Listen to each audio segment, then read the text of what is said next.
now, and Brian Laundrie's dad joining the effort. He is with law enforcement at the massive swampy preserve where they are searching for Brian. Gabby's family says her fugitive fiance is the key to knowing what happened to her and that he needs to turn himself in.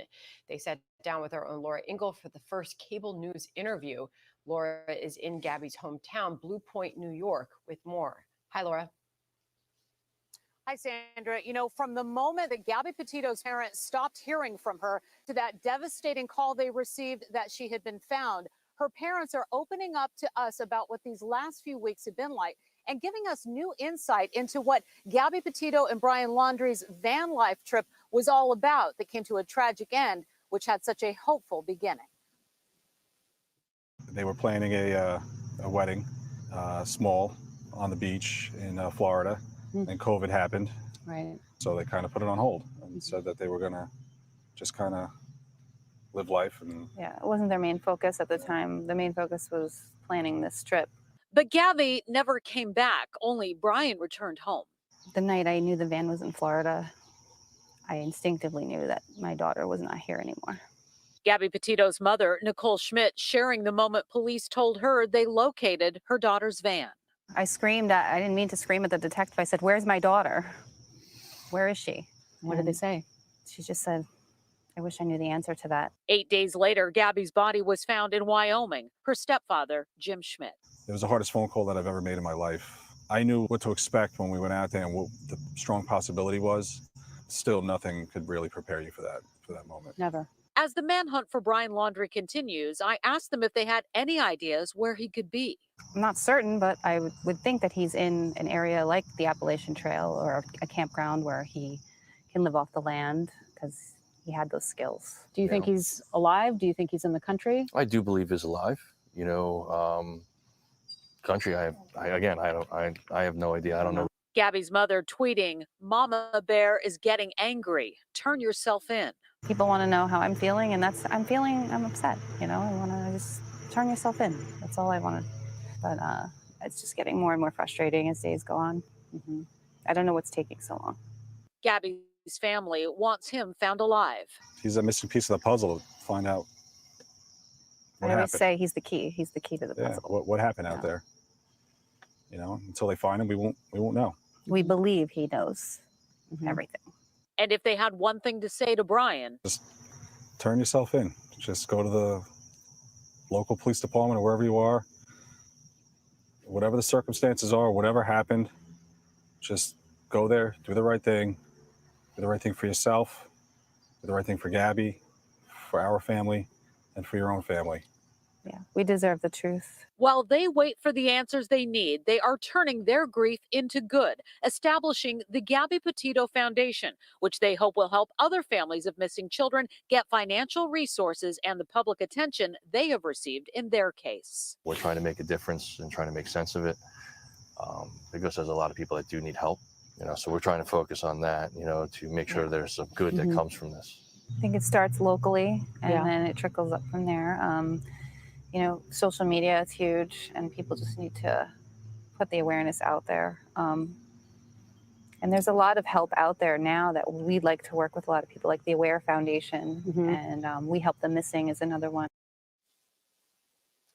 And there has been a lot of search action in Florida today. As we've been reporting, Chris Laundrie, Brian Laundrie's father, has been seen going into a hiking area next to that reserve that has been searched for so long. We've been hearing from the attorney from the Laundrie saying that law enforcement wanted him to go in and show them possibly Brian's favorite trails and spots that he had been to in the past. We've heard that he just left, so we'll have more to come on that. Sandra? As this manhunt continues, Laura, you just got off the phone, we're told, with the Petito-Schmidt family. What was the update that you received from them? Well, they've been watching these updates today, too, wondering what's going on. They were not asked by the FBI to help search for Gabby. So it was interesting that there was word that Chris Laundrie was asked to go into this area. They say, look, any little bit of help that they can give, great. It's one more step in the FBI's investigation to track down Brian Laundrie. And if the Laundries finally cooperating, in their words, then that's great. We'll see what happens. Fascinating interview, fascinating sit down with both those families there. Laura Ingle on that for us. Laura, thank you.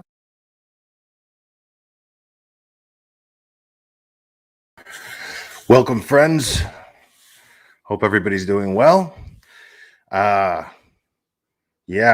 I want to start off by saying, I mean, the class of Gabby's family, you know, it's overwhelming to me.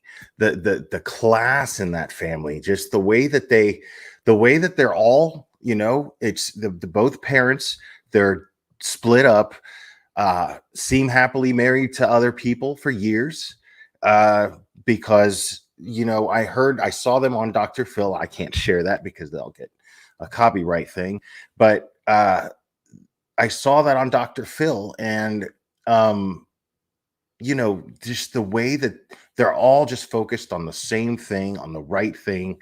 Nobody seems to be blaming each other.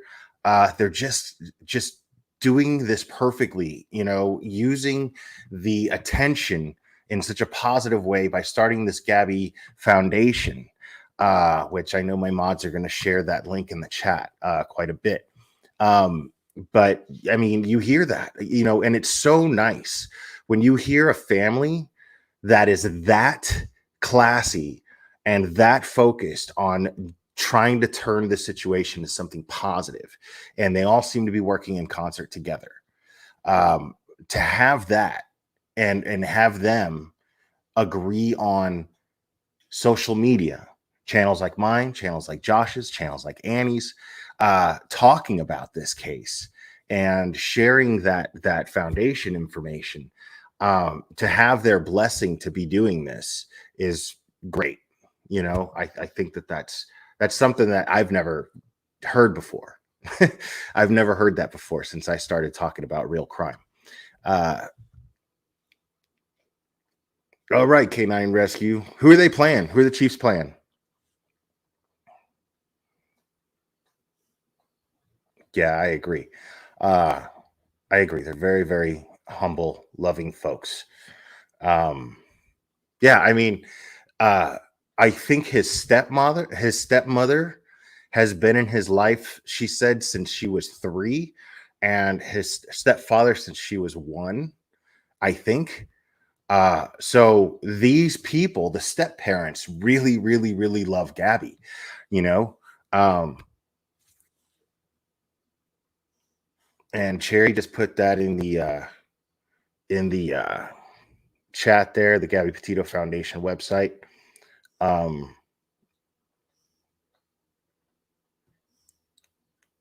So what I'm going to do now, I know I set this to subscribers only mode, but that's only because tonight I'm opening up panel because I want to actually discuss with some of you guys what you guys think and what you feel. And if I'm going to get trolls, they're going to have to come on panel. They don't get to comment unless they subscribe. So yeah, that's what this is about. This is what this live is going to be about. I want to hear what you guys think. And I want to have a conversation with you guys.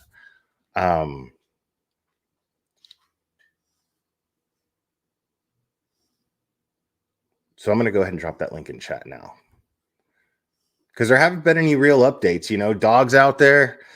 He seems to be keeping a low profile, which I like, because if he's going to have a chance to catch him, he's not going to be able to like share every lead on social media, on Twitter. You know what I mean? That he gets. That's crazy. You don't have to have your camera on, Jen Perry.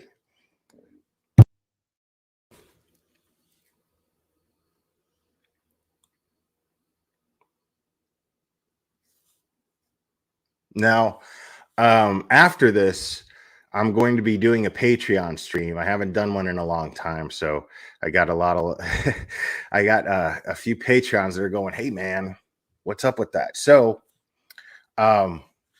compliments of Cherry K. I have this, which I will be drinking the majority of during Patreon. And we're gonna try to have fun. Okay, what we're gonna do, we're gonna watch some dumb criminal videos. I'm gonna comment on them, and I'm going to be quite turnt when I do. And that's what we do in Patreon. It's fun. I realize a lot of you got to work tomorrow, but if you're not a Patreon member, consider joining. I'll keep the live up. I usually keep it available for Patreon members for about 24 hours before I privatize it. But yeah.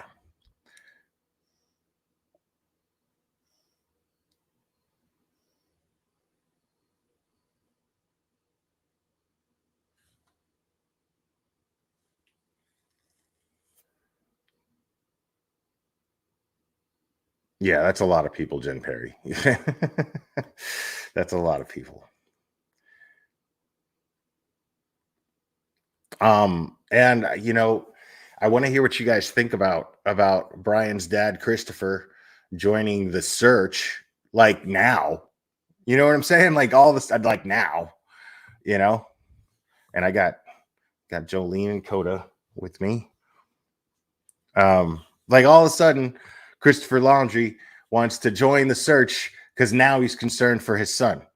You know what I'm saying? Like, I mean, maybe it was all the backlash, you know, coming from the public that probably, I mean, how can you possibly expect anyone to think? That's the thing is, and the family said something really, really interesting, because I guess Dr. Phil is also a lawyer, a defense lawyer, I think at some point he was, if I heard him correctly, but he asks, because their attorney was sitting with them for that. And he asked, how's this going to look to a jury? You know, and he's like, yeah, I mean, there's no way it's going to look good to a jury. It makes no sense that it would look good to a jury. So they're not even thinking about that. They're not helping Brian at all. Nobody is, you know what I'm saying? Nobody is by any means thinking that Brian's family is helping him in any way, shape, or form by their actions. They even talked about the same things that we talked about. We've talked about it here. We've heard Josh on Dad Challenge podcast talk about it. And it's just the whole, you're not parenting correctly. You know what I'm saying? You know, I mean, I made my mistakes as a parent, but I understood the fundamental point of being a parent, which the fundamental point of being a parent, in my opinion, is to teach your child to be independent. Your child is going to be an adult someday, so you're going to have to prepare them for adulthood. And in order to prepare them for adulthood, you have to teach them independence. And you cannot teach a child independence without teaching them accountability. Can't be done. So they're flunking like real bad. You know, I mean, this is not helping anyone. Well, it just makes you wonder what the dynamic is in that home. And I never worry about that. Like, I never think about that in these cases, you know? Like, I mean, I kind of do, but I can't help but wonder what the dynamic is in the home, that where everybody unanimously is like, yeah, we're just going to not talk to law enforcement. We're not going to talk to Gabby's family and help them get any closure. It's crazy to me.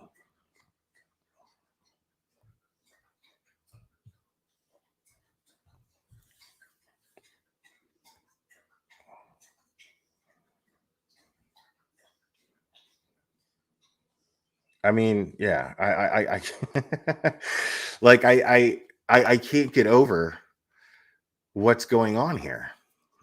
I don't think Dog gave up. I mean, all we heard last was that his daughter came out because she works for like a rival bounty hunter company, right? And she came out. That's what Dog says, and that she came out and said that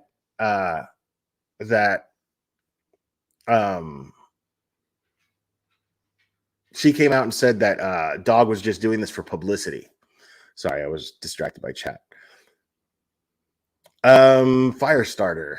Do I believe Cassie? Yeah. I mean, here's the thing. Do I think that what she's telling the public is the truth? No.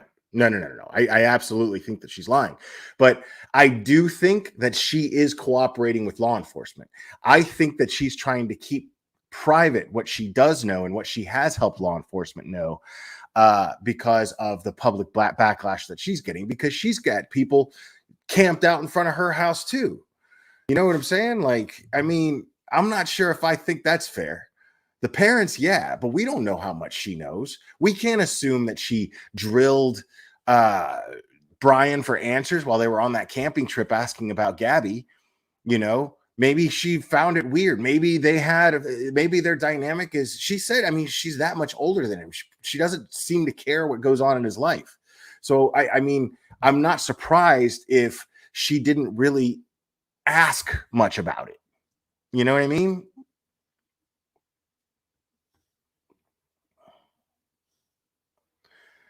I think that too. Oh, we got somebody coming up.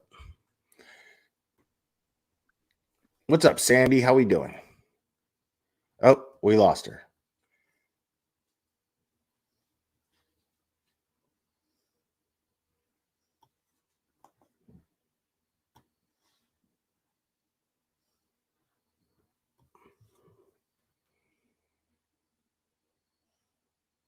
Yeah, I don't know what happened.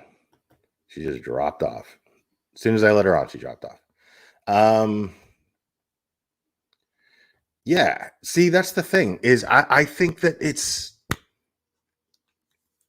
I mean, yeah, I don't think that I don't think it's crazy to think that she doesn't really know anything, you know?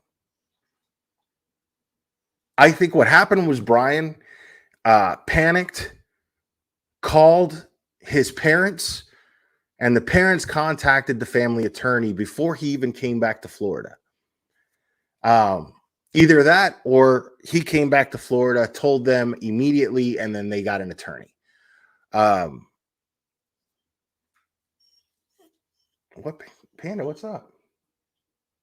I can't do nothing for you right now.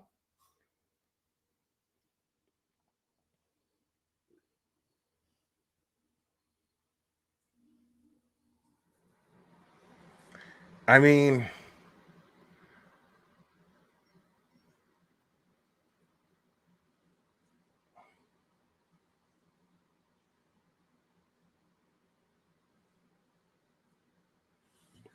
this is just super, super weird. The whole thing is just super weird. But I think, yeah, I think they absolutely, I think they lawyered up real fast, either before he even got there with the van or as soon as he got there with the van. That's what I'm thinking.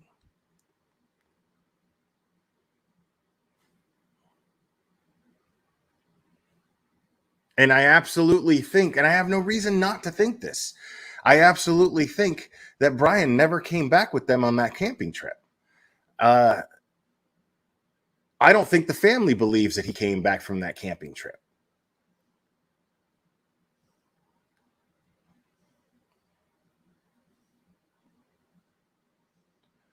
Right.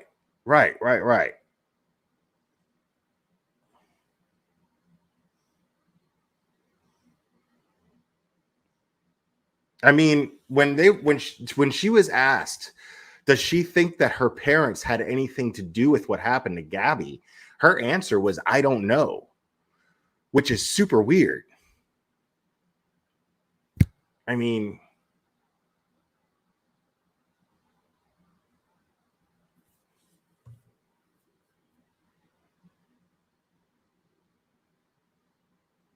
but I mean, the thing is I keep making this point over and over again. I keep making the same point over and over again. By helping him and by helping him hide and run, they're not doing anything to help him, because John Walsh said this, that, you know, if his lawyer was doing his job correctly, his lawyer would have told him, hey, turn yourself in and plead guilty. And so, and under the condition that they take the death penalty off the table. So, I mean, I don't see how that's a problem. You know what I mean? Because what happened is he's risking getting shot by the cops when he's out on the run. He's risking getting shot by the cops. It's stupid.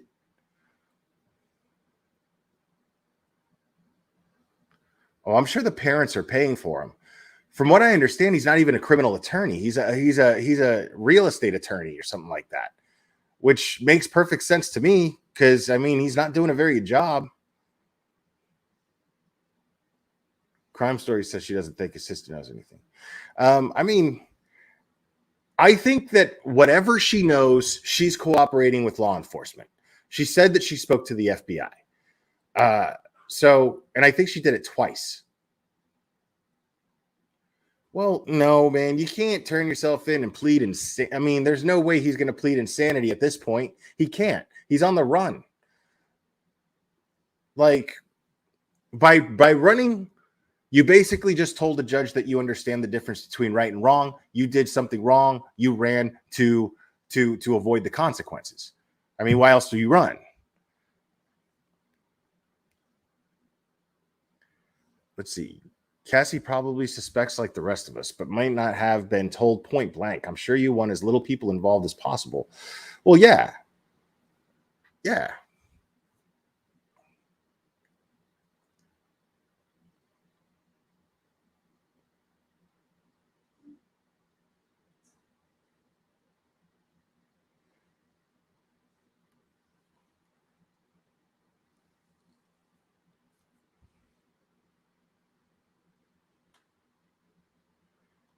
Let's see.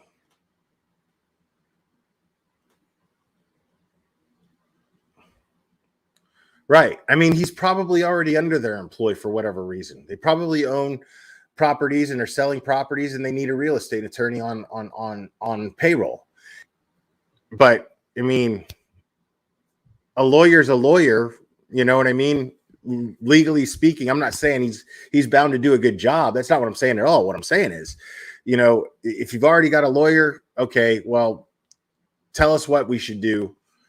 Best guess. If you're already paying the guy, right? But I agree with you. Why not hire a criminal attorney? You know?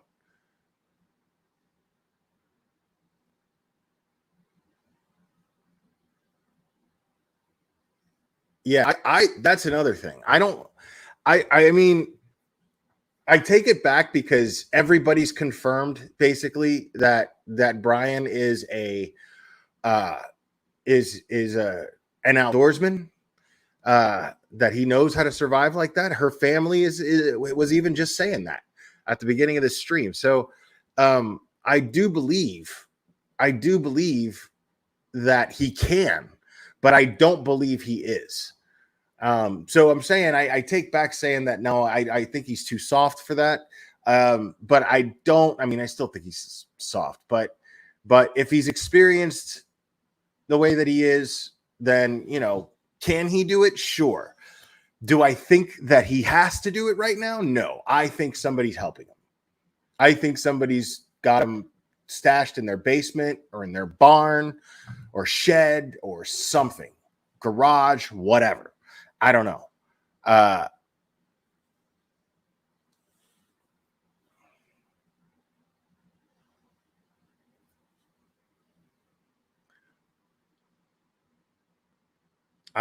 don't know.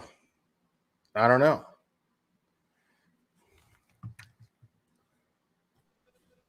What's up, Jimmy boy? I can't hear you.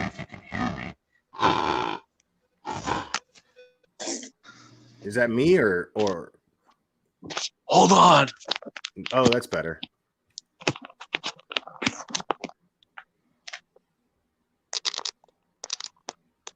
What?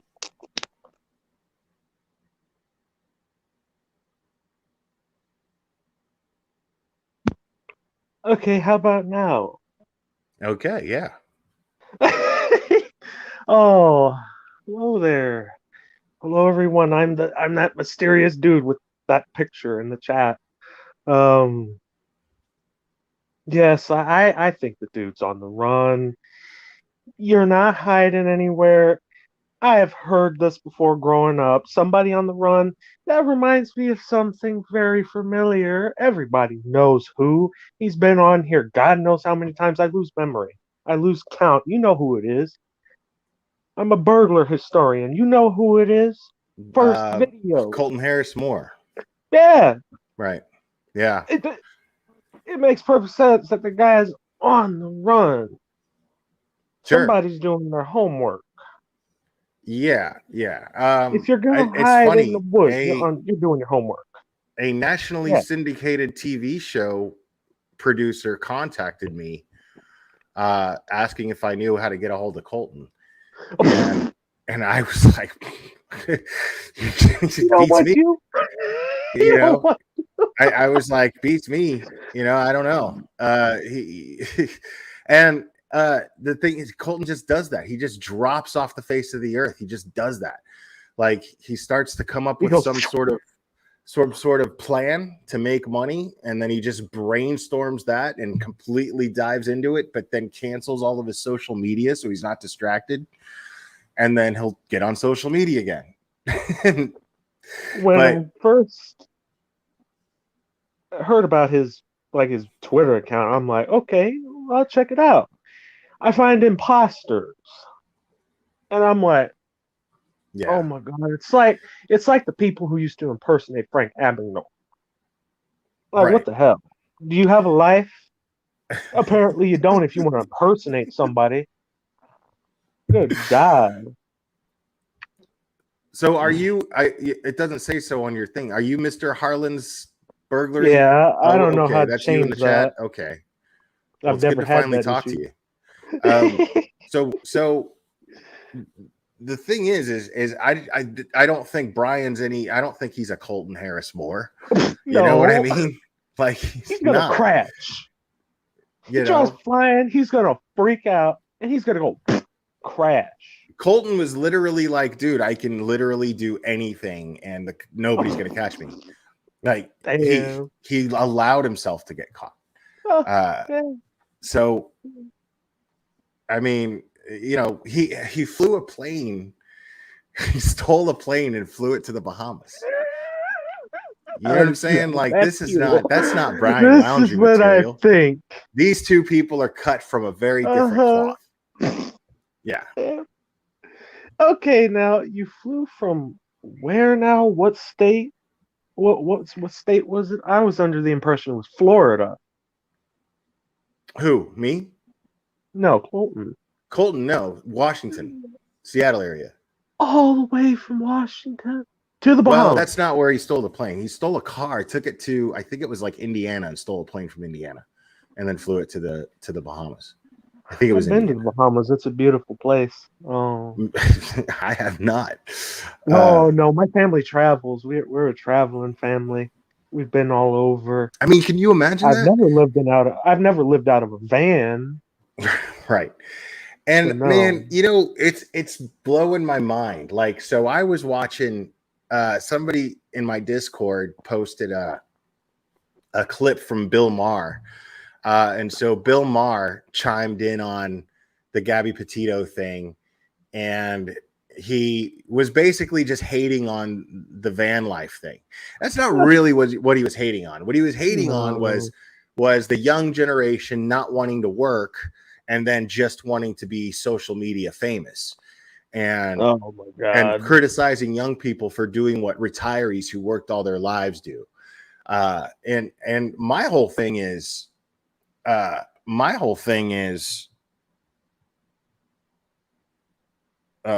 Sorry.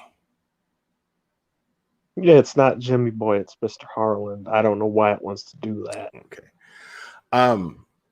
My whole thing with that is, I mean, the American dream is to work as little as possible, be your own boss, work as little as possible, and make a living. That's the American dream. You know what I'm saying? So I figure if there's a means for kids to do that, now, for young people to do that, why not? As long as they don't act like jerks. You know what I'm saying? Yeah.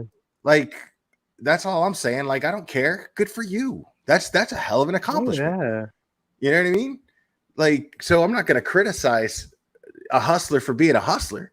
You know, if social media does that, then it does that. You know, and then it's like, dude, I mean, come on, like. Bill Maher is sitting there criticizing this. It's like, dude, you get paid. It's like he says whatever he wants. Yeah, you get paid to be this smug douche and criticize everybody else. So you're a hypocrite. You know what I mean? Yeah. Most of my friends call him bastard. And then you had canceled Karen, who's posting the stuff, and she's like basically saying the same thing, and she even at one point like made a post blaming Gabby's father, right, for what happened to Gabby. Oh, yeah. She said, and which is it's just something she does, dude. It's just something she does, and it's so funny because at this point, I'm just like, you know, who cares? Like nobody cares. Yeah. No, she's not even on YouTube anymore. She's got her little group. You know, where she's very glad she's gone. Oh, it's my group, and you blah blah blah blah blah. And I'll kick you out. That's she's got to have something for her power trip, and she's got her little group. So good for her. You know what I mean? She's not doing anything with it. You know, like nobody with a brain like looks at her and takes her seriously anymore. You know what I'm saying? Like if you do, no you're one's a fool. Gonna take her you know seriously. What I mean? Like it's just nonsense. It's nonsense. And so, you know, I've only ever watched one stream, and I'm like, no, I'm turning this off. She sounds like a nut. And she's not, though. She's not. Yeah, she knows exactly what she's doing. She's just trying to, like, yeah. She purposely goes against the majority view, and then justifies it by calling it critical thinking. And the thing is always the majority view is going to side with the victim. So the only way to go against the majority view is to blame the victim or insult the victim or the victim's family. You know what I mean? And it's just for shock. It's just for shock. And now she can only do it in her little Facebook group. You know, and it's just funny to me. It's just funny to me. So when people get mad about it, I'm just like, who cares? Nobody gives a shit what she says or what she thinks. No one ever will.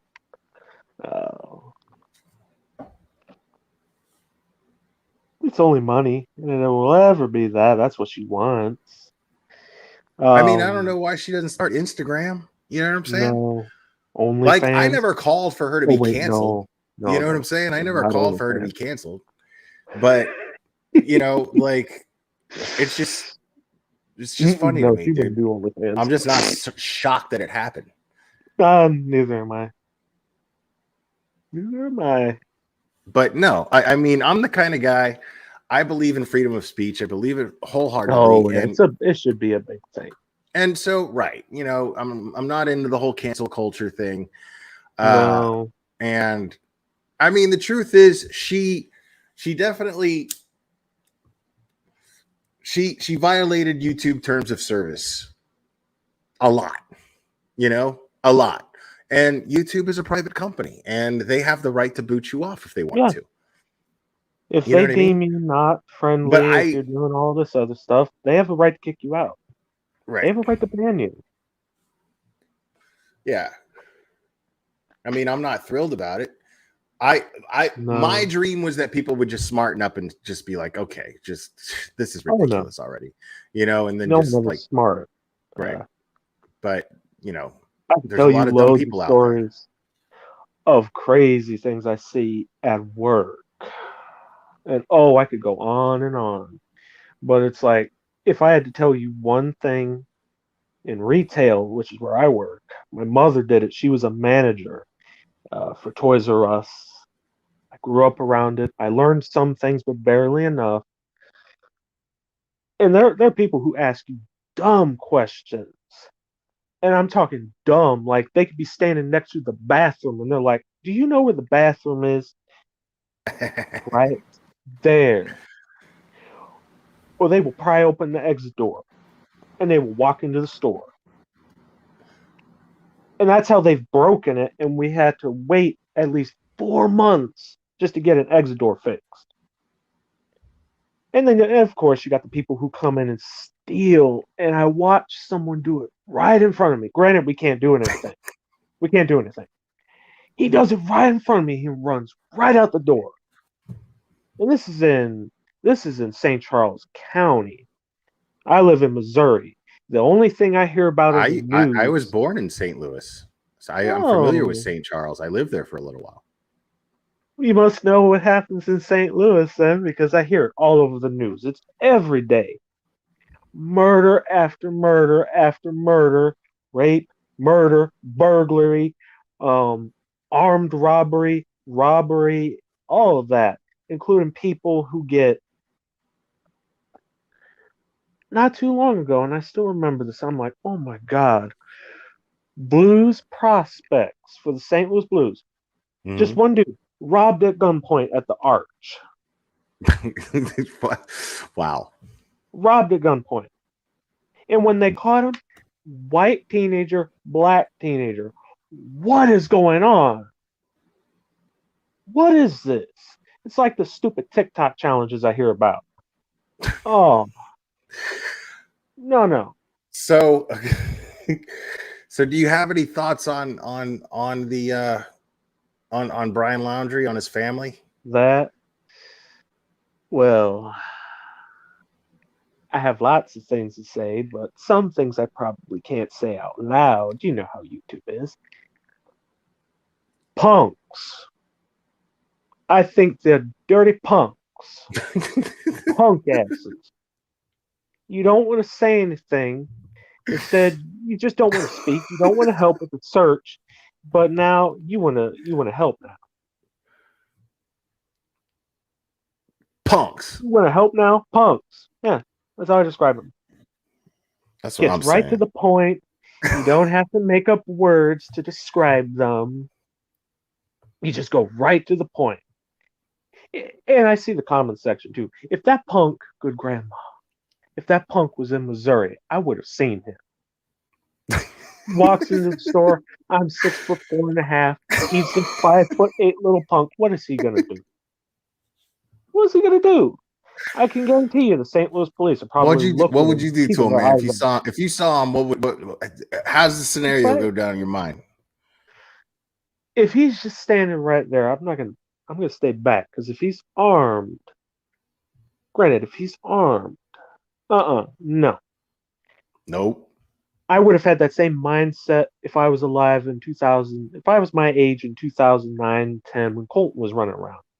Why the fuck would you want to walk up to someone if they're armed? I have that question for anybody. Why? Do you think he's armed? I don't think he is, but he could be. We don't know. What's COVID like in Missouri? Is it? Oh, we have masks. You got a lot of mandates? Mandates, nothing crazy. I don't know about vaccine mandates. I've had. Are most people wearing masks everywhere? Masks, yeah. Depending on where you go, I've been to Arkansas. No one was wearing masks. Nobody in the Walmart. No one. No mask whatsoever. Here in Missouri, you get a mix. You get people wearing masks, people not wearing masks. Businesses, it just depends. Yeah, we don't get a lot of. Yeah, there's not a lot of mask wearing in. No, but the sole difference in Tennessee I can split St. Charles and St. Louis up when it comes to crime. St. Charles will have the occasional bank robbery. I get to hear about that, but it's like they're usually caught like 2 to 3 hours later. It's not that long. But the thing that's big by where I live, burglaries. That's a big thing. Is that why, like, you're so obsessed with it? Would you say that you're obsessed with burglaries? No. I just was like, no one else does it. I was like, you know what? To hell with it. Why not? Nobody does it. Nobody goes back to those ones, those real old ones from the 1800s. So do you follow those cases, those old burglary cases? I look at them. Yeah. Okay. I got to learn about some in history class, which was cool. You know.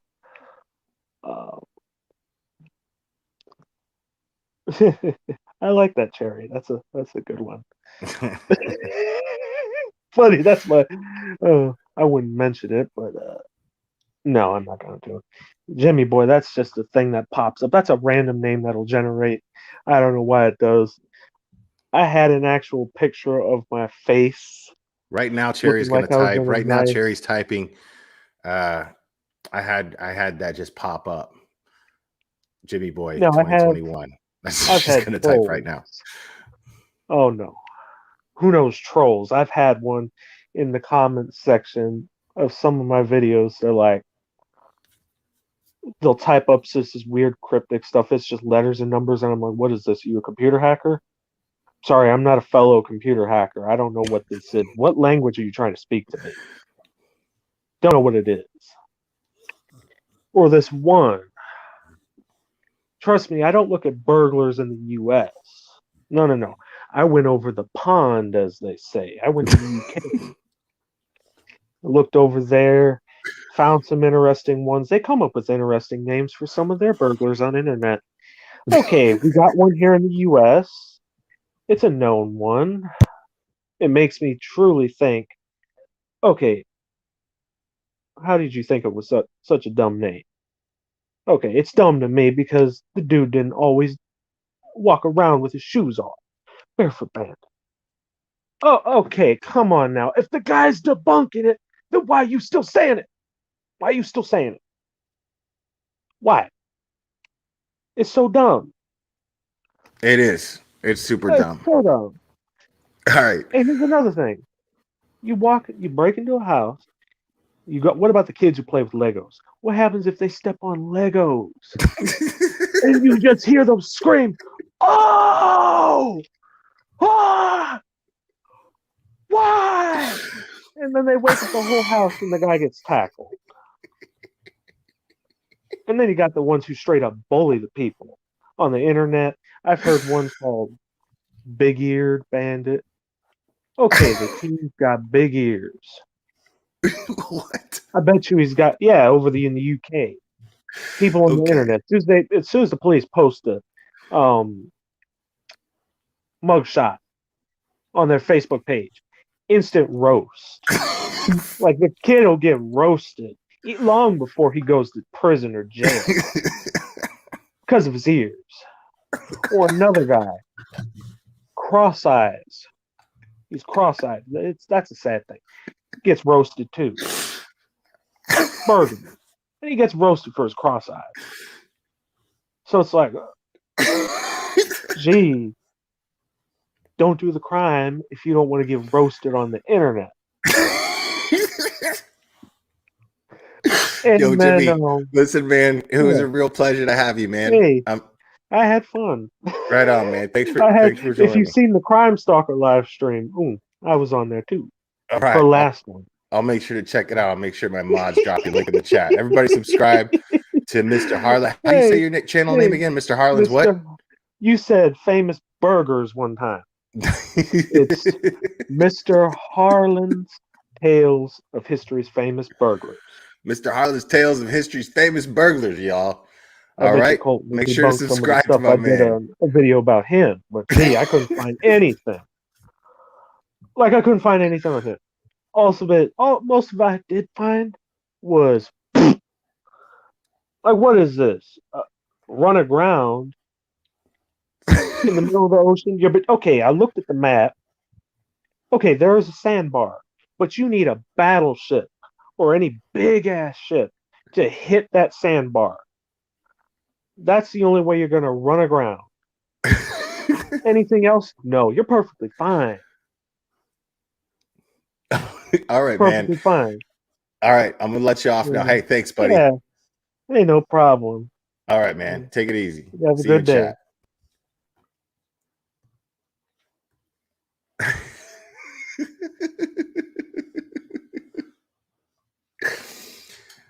Yo, that dude was awesome. Dude, is awesome. I don't care what any of y'all think. That dude is awesome.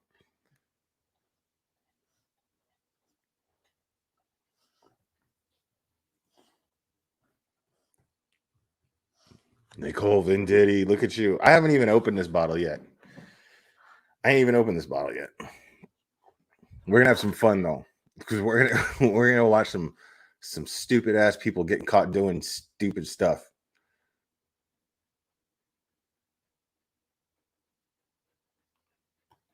Dude, I don't know, but I loved it.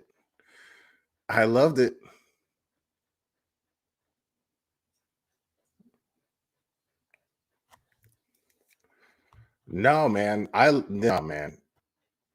That dude was awesome. I wish somebody else would come up here.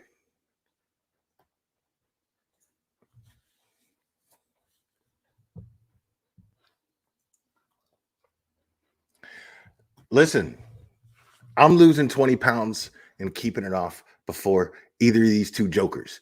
All right? Understand that, okay? I've already lost like 8 pounds, bro. Okay? I know what I'm doing, okay? I'm helping them out a little bit. I'm helping them out a little bit by cracking this open later on tonight.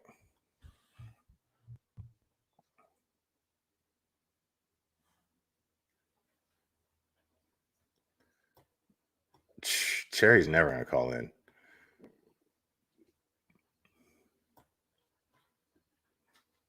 I saw that, said Sandy Smith.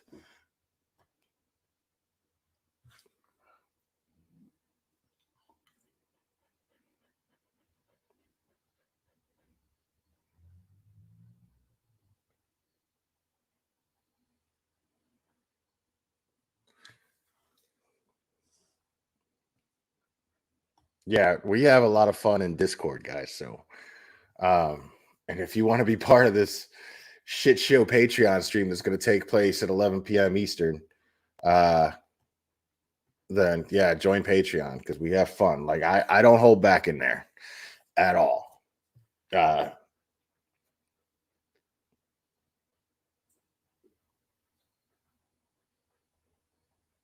Dude, that happened to me when COVID first happened last year.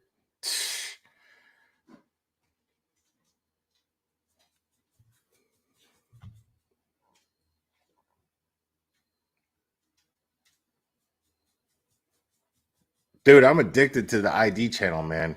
Like I keep watching that. There's already so many like they got a show for everything. Like all these crime cases. There was one like I Live with Evil or something like that. And it was this kid, man. I couldn't believe how evil this kid was, dude.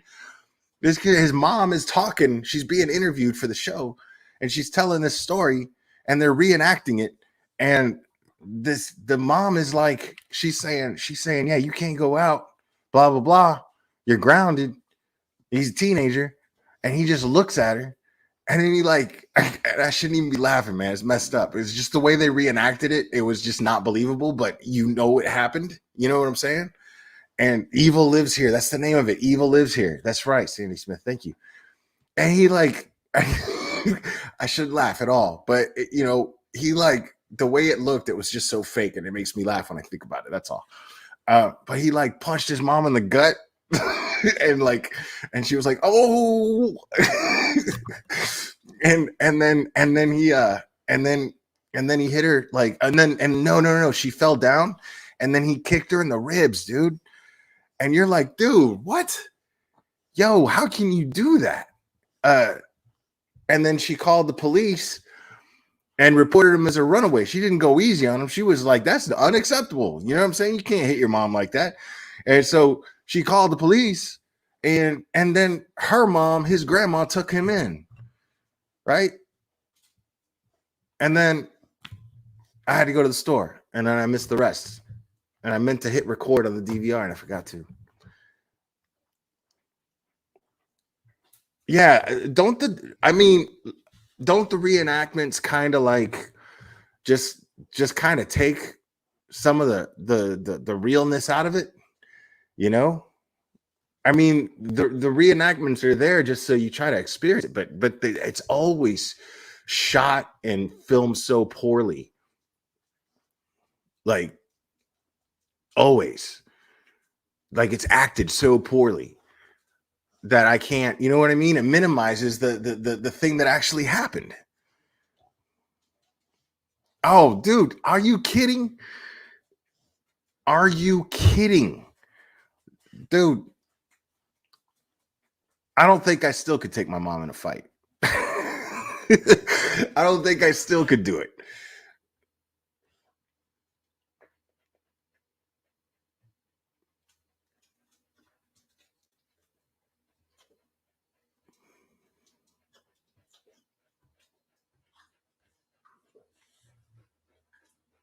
I mean, yo, what, you gotta be a bad seed, dude. You gotta be a bad seed to hit your mom like that. Straight up.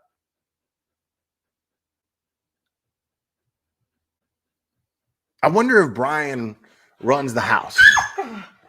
Coda, don't bark at Panda like that. As she has the most high-pitched, annoying bark.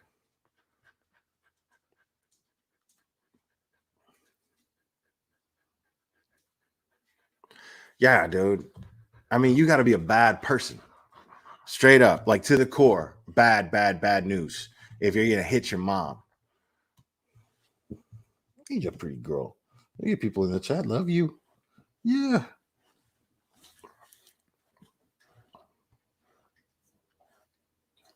I mean, my mom's not mean, but she can be. She can be. You know what I'm saying? Like, don't test her.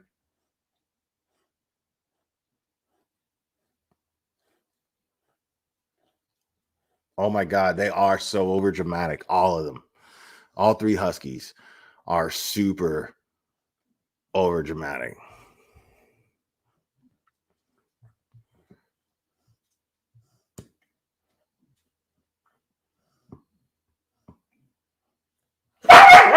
Leo, shut up, dude. Shut your ass up. Why are you all messing with Panda's the good one too? Panda's so sweet. Panda's so well behaved. She goes to the bathroom the quickest when I take her out. You know what I'm saying? Like, she never begs for food. She's awesome. Awesome. And all these dogs, like, when I see them mess with her, I'm like, hey, hell no. Because these dogs are entitled, man.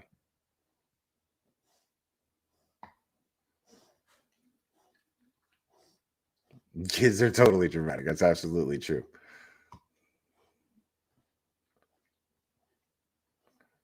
Listen, I'm gonna defend Panda, okay? If y'all knew Panda, you'd see she's like super, super sweet. Right, Panda lady?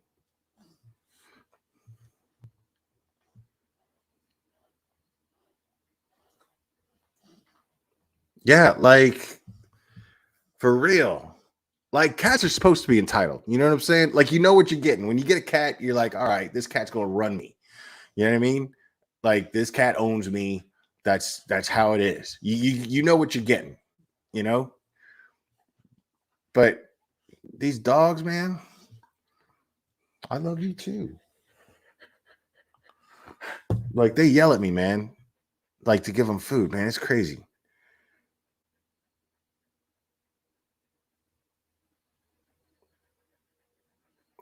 Dang. See, that's old school, man. That's old school.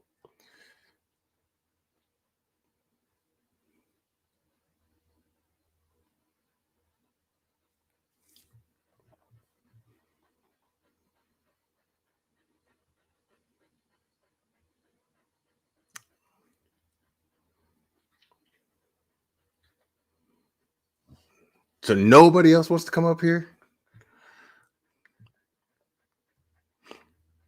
You guys make me do all the talking all the time?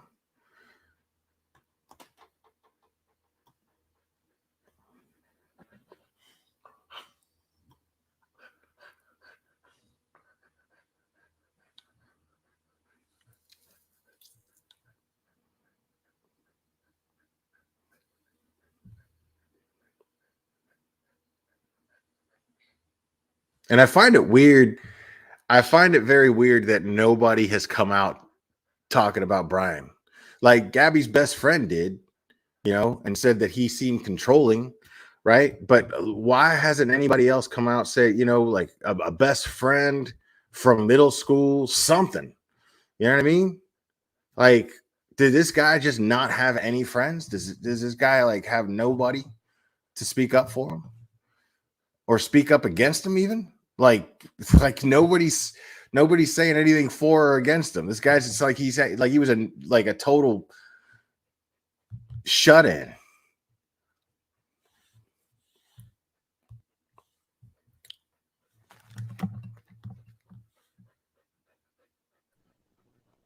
What's up, Louisiana girl? Hey, you. I just have to say, there is so much that disturbs me about this case. Can you hear me? Mm-hmm. Oh, wait, I've got a weird echo. Hold on. I'm closing that out. Can you still hear me? Mm-hmm. Okay.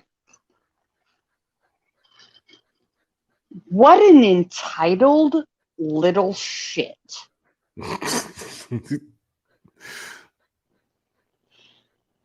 And his parents are continuing to make him an entitled little shit. Yeah, true. You can't curse. And I'll tell. my husband is being crazy in the background. Ignore him. I do. I don't get it. As a parent who is going through epic shit with both of our kids,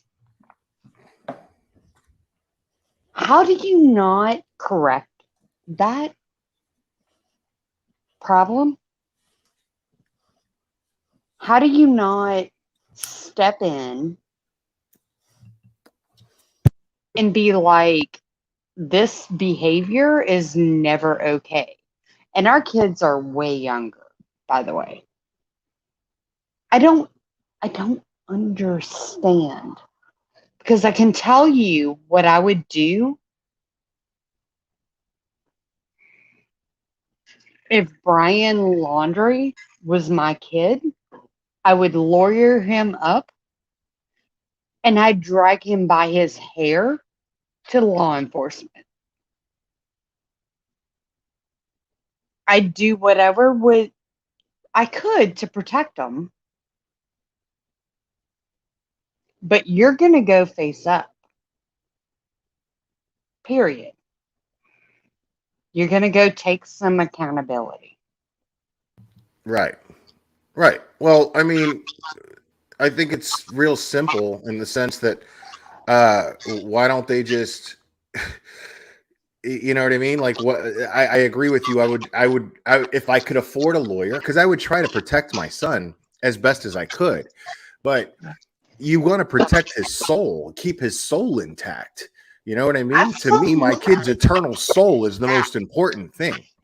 So the only way to help them preserve that is by taking accountability, stepping up and taking accountability and doing whatever you can to make up your mistake with these folks, with these parents, with Gabby Petito's family. Absolutely. And I'm going to say this about his parents. The fact that all of Gabby's parents, all four of them, were frantic and calling and trying to get a hold of somebody, asking about their kids. So they considered Brian one of theirs too. Right.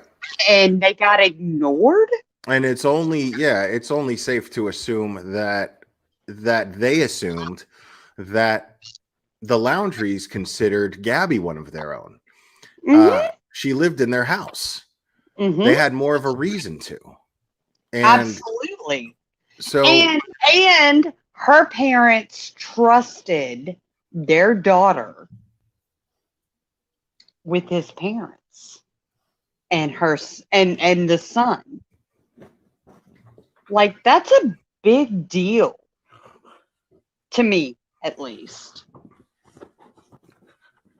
And the fact that they decided to just choose. Oh, go ahead. Oh, sweet baby.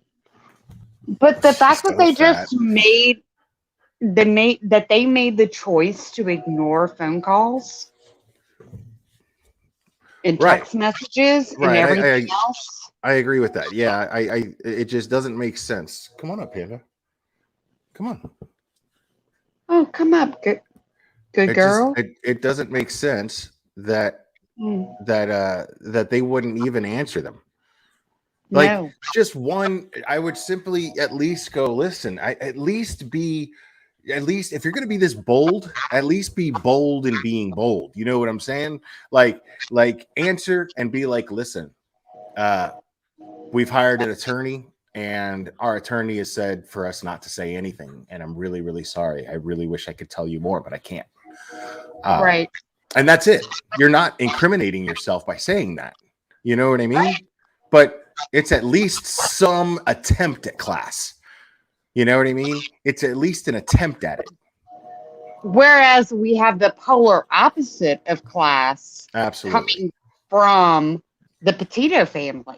All of them, all four of her parents have been nothing but the epitome of class.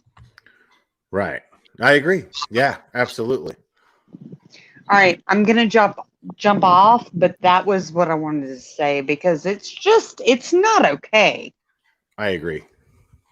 All right, thanks, Love Louisiana you. girl. I'll see you in the Patreon stream tonight. Yeah, of course. Love you. Right. Love you. Bye. Bye. Tiffany Goodman, hello. Hey, how are you? I'm well. How are you? Doing great. I enjoy your show. There's only a few that I actually watch. I wanted to ask you a couple of questions on your perspective on a couple of things, if you would enlighten me. I'll do my best. Well, they were supposed to come back on Halloween. And with his books and stuff that he read, with Halloween, they say that's the veil that opens up between the living and the dead. So do you think that there's a possibility that he may not turn himself in until after Halloween?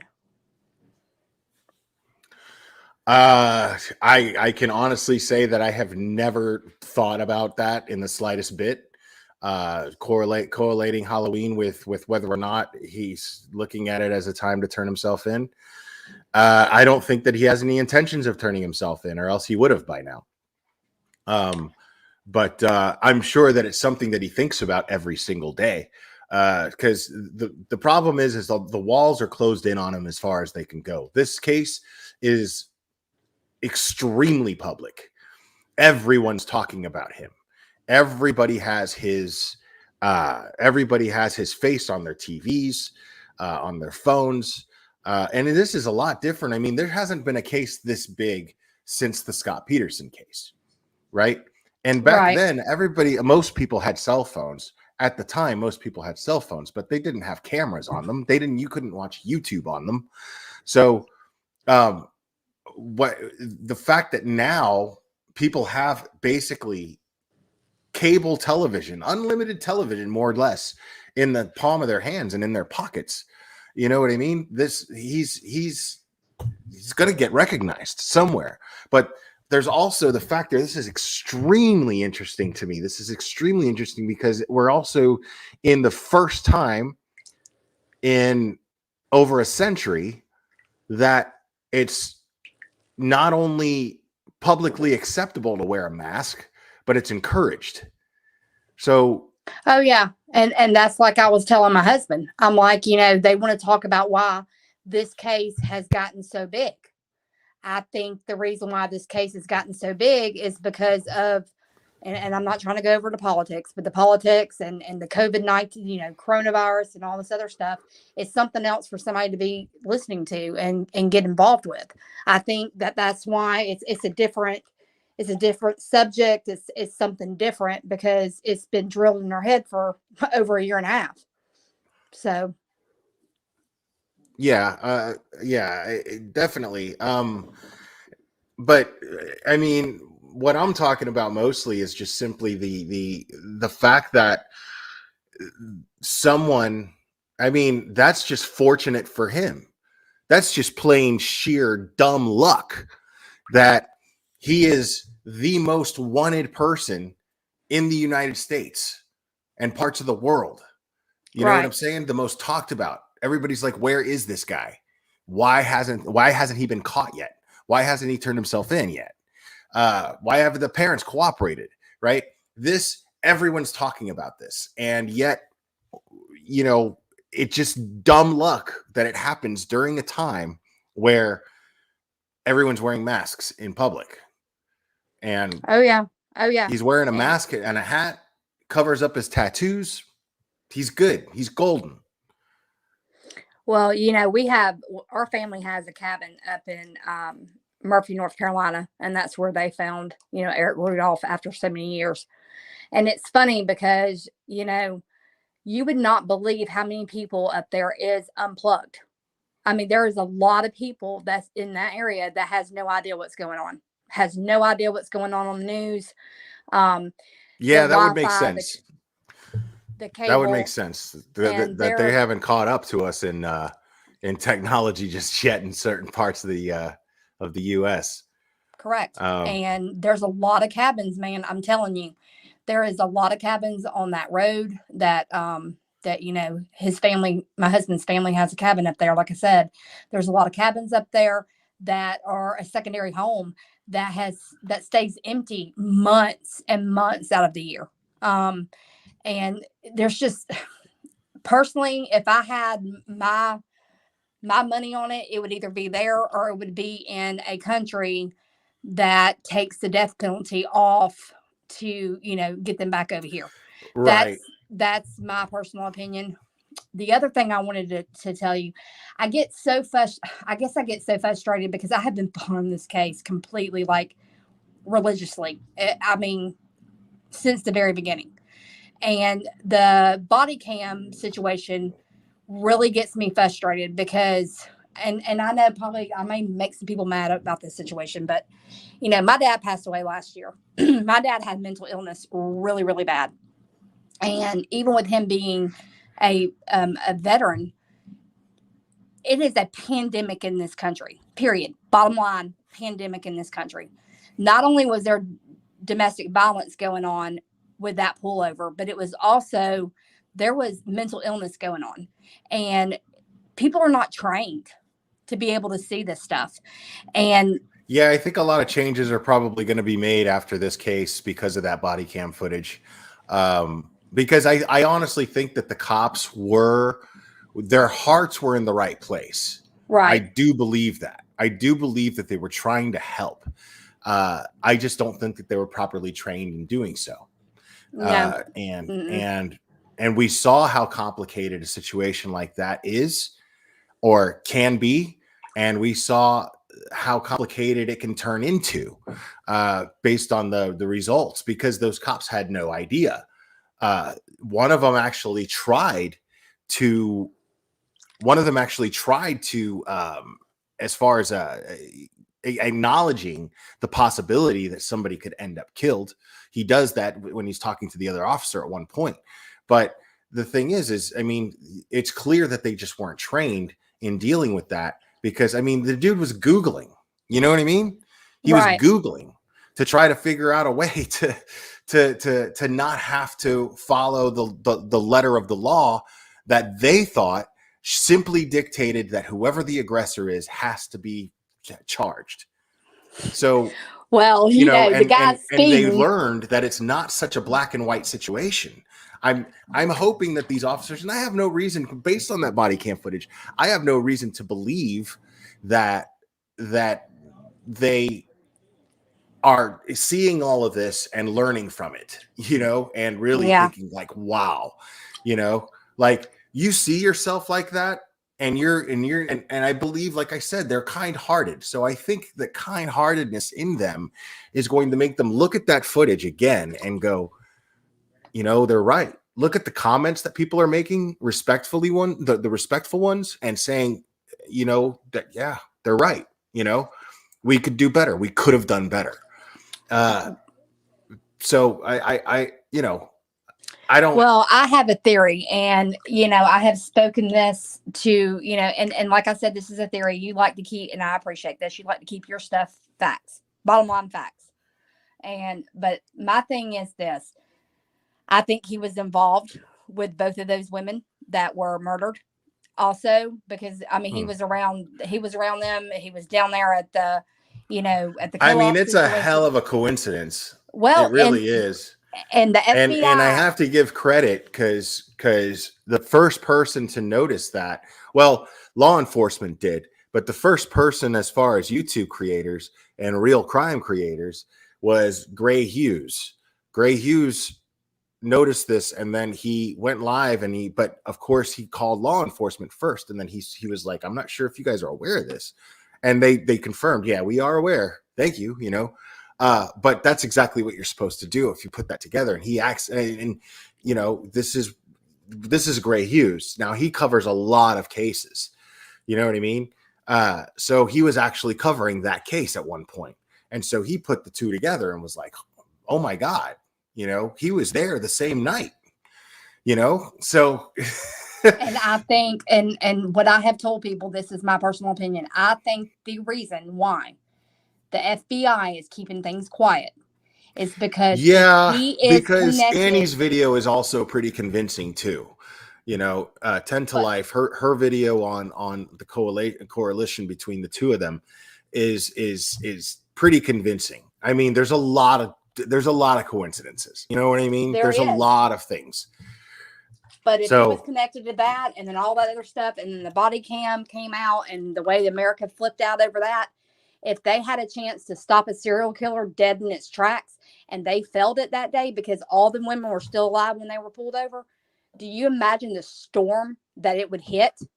Do you only imagine, you know, and unfortunately, you know, every generation has a serial killer. I mean, it happens. It happens. But, you know, they need to catch him. His parents can sit here all day long. Everybody's like, well, you know, you can't judge them. You can't say this. You can't do that. Well, the bottom line is he came back without Gabby. That van was put in their garage. Right. This family tried to get in touch with their daughter, and they did not say a word. So irregardless, they know something. Because let me address a couple of comments here real quick. The one before this comment, she said something about he could have grown his hair long and had his tattoos removed. I don't think he could have had his tattoos removed. I mean, it's possible, but highly unlikely. Because first of all, tattoo removal takes a long time. You have to do it in sessions, and it's extremely painful, and it's extremely expensive as well. So I don't see him seeing that as a priority to spend his limited funds that I would imagine he has on. So I do think I don't think, I'm going to go ahead and assume that tattoo removal is off the table for Brian Laundrie. Now, as far as I thought, Ali already debunked the connection between the two women and Gabby. Well, they did, but you got to understand that law enforcement gets to tell the public whatever they want, pretty much. You know what I mean? They want the public. They only want the public to know as much as they want Brian to know, because Brian's in the public. He's at large. You know, so they don't want to give away everything that they've got. So it's very possible, considering all of the connections. It's very possible that law enforcement just told us this just to ease Brian up a little bit. You know what I mean? I think that's what they got in the fight with. Tenderize him some. I think that's what they got in the fight with. I think that he tried to use one of their debit cards. And I think that Gabby put both of those, put the name together. And I believe that that's what caused the argument. That's an interesting theory. That's now, just mind my you, folks, opinion. this is just sheer speculation, but that is yeah. an interesting theory. Because we don't know who the cards belonged to. Well, Tyler Feller, he went, cause see, he lives in around that town. And it was quite interesting because I watch his show. He's phenomenal. I watch his show, and he actually went to the gas station. So and then he found out that, it was Gabby's card that was used, but we don't know if that was the only card that was used. And also what's interesting is there has not been a homicide or a murder in that area since 2007 or 2008. Yeah, that's too much. Right. That's a big red flag right there. Right. So, I mean, that just 3 murders. Now, interesting. And I will find out the name of them. I don't know if you've done it. I was actually was at my nephew's Marine graduation. You would not believe how many bald-headed people was around. I'm like, Lord have mercy. But we were down there, so I don't know if you went on this or not. But have you looked at the 3 books? There's 3 books that are out that was quite interesting. They pulled up on the podcast that I was listening to last night. Murder in Moab. There was a couple other ones. It's like a series. Have you looked that up? Nope. when I get off the phone here with you, I'm going to put it down in the comments below. But it was quite interesting. There was this big series on some stuff. So since he was reading some dark stuff, I don't know. It's just something that came to my attention yesterday. So, well, you keep doing what you're doing. Hopefully I'm hoping that those tattoos that the family has gotten is not going to wind up meaning more than what they anticipated, because the tattoos, I have to speak on that, because the tattoos, what was clear to me was the tattoos had nothing to do with whether or not Brian gets caught or not, or anything like that. It was just simply to celebrate her and who she was. Right. And to keep her name alive. And I thought it was a beautiful thing for all of the entire family to go get them together the way that they did. Oh, absolutely. I just don't, I hope their unity in this. Their unity in this is extremely inspiring. That's I think that's playing a big part in getting so many people behind them in this case, and getting the people behind Gabby in this case, and talking about this case as much as everyone is just the example that the family is setting right now. Yeah. Oh, absolutely. I just hope he doesn't commit suicide, because I see a lot of people saying if he does that, then they're going to have unanswered questions, and how are they going to be able to get through this? And I'm like, they're going to have to rely on their faith, and they're going to have to let it be, because they may never know. But I think he's too selfish to do something like that.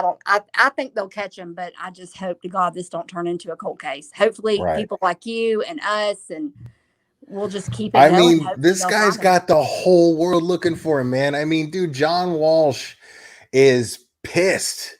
You know what I'm saying? Like, yeah. John Walsh is actually telling him to unalive himself. He's like, if you're listening, just save everybody a bunch of time and money and just unalive yourself. That's crazy. But as a Christian, there's no sin that God does not forgive you for, except for, denying him. So he may have screwed up. This guy doesn't strike me as a Christian. No, but you know what? God is bigger than it. I've been down a path, and I've been on my knees. So I've been flat on my face, and he may not be able to fix what he done before, but come in and start. Hopefully God can get a hold of him, because I don't want to doom nobody to hell. Nobody. So I'm not God. But thank you so much for everything that you do. And we'll just pray that God puts that, I don't know, just confliction on his heart, and he comes in. I mean, no, see, that's the thing, is if he comes in, it's going to be out of fear. It's going to be out of fear. It's going to be out of pressure. It's going to be out of just giving in, getting tired. Well, I hope God tires him down. It's going to be from suscepting to the pressure That's what's going to happen. I It's hope not the going to snake be bites him. a guilty conscience. This guy doesn't care about nothing. This guy, especially if he's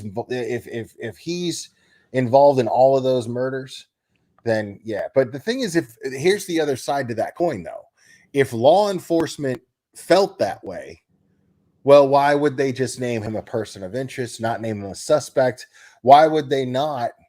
Well, I mean, maybe I'm thinking out loud here. You don't show your hands, honey, when you're sitting at the table. Right. You know what I mean? Like, they're naming him a person of interest, not a suspect, and they're not saying an all points bulletin, you know, high priority wanted. They're not doing that, but maybe they're just realizing that they don't have to. They have the luxury of not having to do that because already the public is looking at this guy and looking for him. You know what I mean? Well, you know, look at it like this. Maybe, according to what I was, reading, they're wanting to get the evidence before they put their foot in their mouth. Because if they don't have their self together and their stuff where it needs to be, then once they do catch him, I mean, you're not going to be able to find a jury that hasn't heard about this case. So they may bypass the whole jury situation and put him straight in front of the judge. Right. Because they don't need to lose. I can see that happening. Like, how are you gonna do that? I remember this SNL skit where they were trying to do jury selection for OJ's trial for the sports memorabilia thing. And then they were spoofing that, and they were trying to find people. James Franco was the host, and they questioned him to be and he was like, yeah, I came in because I have absolute total amnesia. And so, and then the next guy was like a space alien. That is like, and it's sad though. Think about it though. It's sad because everybody wants justice for Gabby, and if he's involved in anything else, that family deserves justice. Sure. So the FBI needs to not tell everybody what they're doing, so they can be able to get a case to be able to if they can catch him alive, to be able to put him away. And we want information. Everybody wants information. Right. But the bottom line, we want justice for Gabby. Sure. So, they don't need. I couldn't have said that better myself.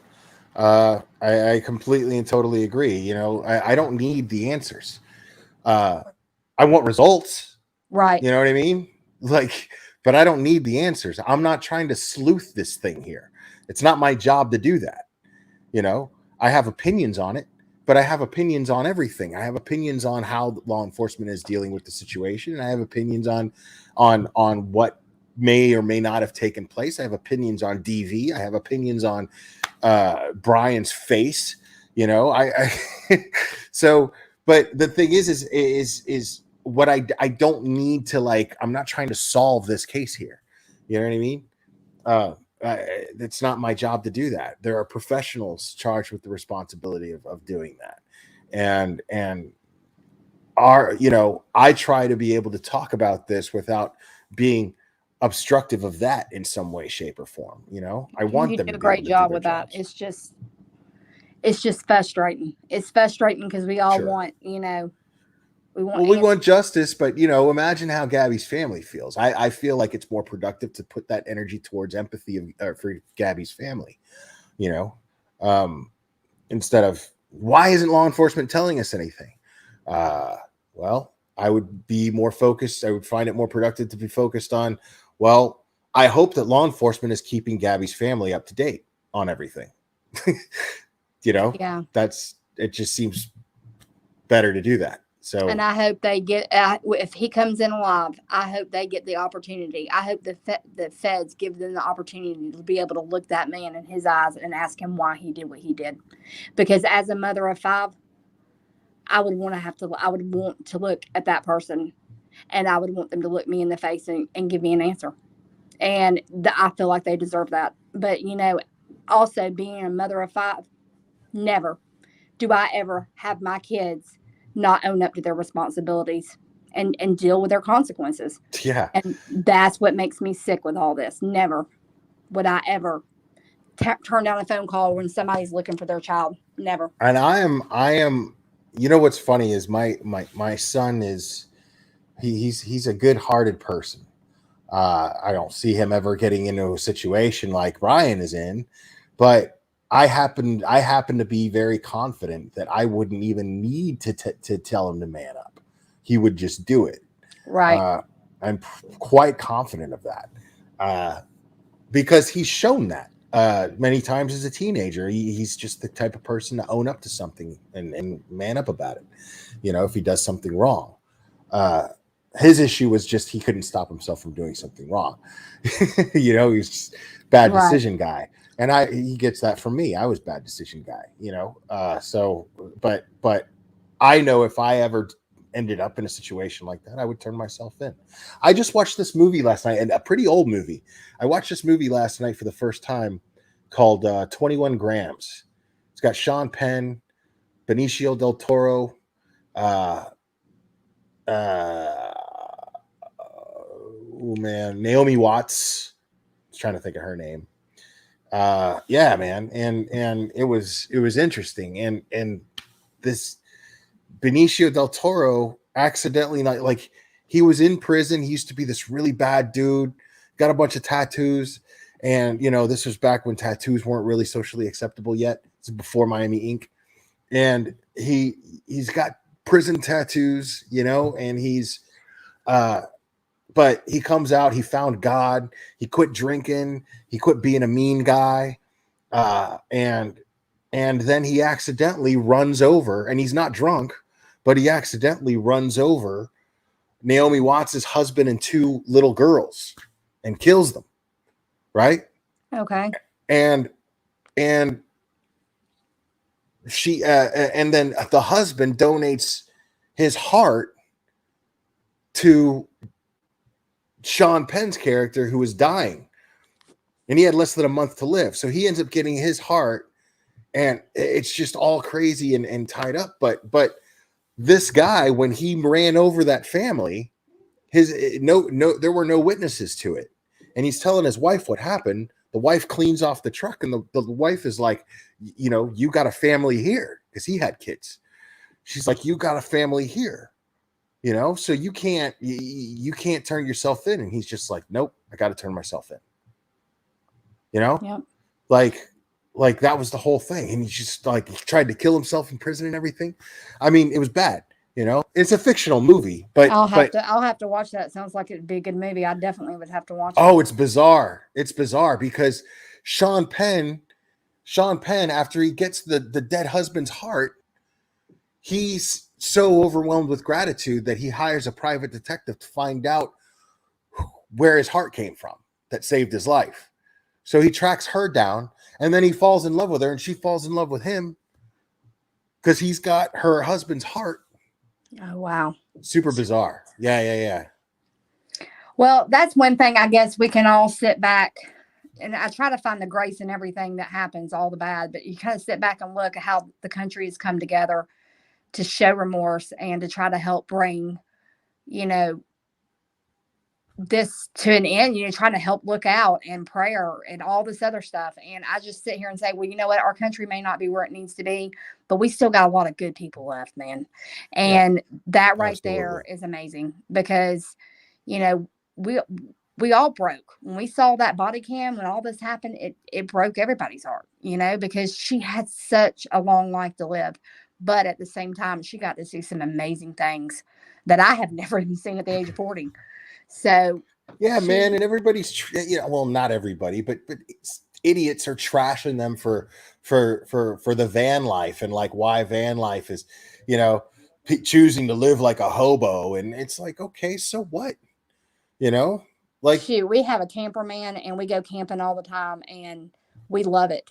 And the kids love it, you know, right. Even when they've moved What's out. What's the problem with that? Like, I mean, if people are willing to watch it, people are entertained by this, then if there's a demand for it, then yeah, man, make that hustle. You know what I'm saying? Go out there and see what God... Make that hustle. Enjoy your life. You get the freedom to do that. That's the American dream. Why is that being criticized? That's the American dream. Doing it before they're retired. So what? That's the thing. It's just because Yeah. Just because you didn't have the luxury of being able to do that back then doesn't mean you wouldn't have done it too. Right. Oh yeah. I wish, You know what I'm saying? oh yeah. Oh yeah. Haters, man. Just straight haters. Yep. And I'm glad that she was able to see those things. And that was the other thing my husband and I were talking about, because, there's campers in everybody's yard, and them going to that campground. I always wondered, did they pay somebody to come get them, put them in a camper, take them away in the camper, get them past the, the cameras? Are they sitting in somebody's yard? It's possible. I mean, our camper stays in our yard, hooked up, slides out 24/7. And when we're not traveling, and there is so many, there actually sent that information over to Dog myself. I'm like, have y'all, checked everybody that was in the campground and around the campground to see what campers they owned, to make sure somebody... I'm sure they did. I'm sure. Yeah. I mean, you got the FBI and local law enforcement, basically every local law enforcement and the agency in the country got to have their eye out for this guy, so I'm sure that the FBI have strong methods in locating. I mean, and I'm sure they learned a lot from Colton. I'm sure they did, from their experience I mean, they were humiliated by Colton Harris Moore. Colton Harris Moore is thought of as a cult hero, because of what he did. Now, he doesn't like to be remembered for it, because there's a lot more dimensions to Colton, a lot more rewarding dimensions to Colton. And I mean rewarding to his environment, not just to him. You know what I mean? Right. Rewarding to his environment. He has a lot to offer. So he does not like to be defined by that. And I don't blame him at all. But the thing is he made the FBI look foolish, and he did it for over 2 years, and he was a kid. And he taunted them. So that happening had to have created some sort of training program in the FBI to where that didn't happen again. The FBI were nationally humiliated by Colton Harris Moore. We just need to get Garcia on the case from Criminal Minds. I told my husband, I'm like, that would be great. I'm like, they would have done it a long time ago. Just trying to find. I'm all over Law and Order Organized Crime Stabler's show, dude. I'm all about that. Stabler's back, and he's like, yeah, he's deep cover in like the Bulgarian mafia or whatever. Right. Pretty dope, man. Like, yeah, it's super cool, and it still kind of ties into SVU. So it's cool. It's cool. All right, 2 more quick questions, and I'm gonna get off of here. Yeah, I'm gonna get off here too. Did you? I was told, I don't know if this is what I need to know if it's a fact. Was Gabby given a citation that day to do a virtual court date? I don't think she was. Okay. I don't Somebody think she was. says she did. I think what it ended up as was he was trying, that officer with the second body cam footage, he was doing everything that he could to avoid it, right? Okay. Because he was conflicted with having to follow the letter of the law. He was conflicted with that. Or Albanian, thank you, Island Girl, Albanian Mafia, talking about Stabler and organized crime. Anyway, so the guy with the body cam footage, he was doing his best to try to get her out of the situation. I think they still were able to get him in a hotel, because I don't think that the hotel works like somebody has to be charged in order to be able to for that lifeline to work. You know what I mean? It's just designed to help victims of DV.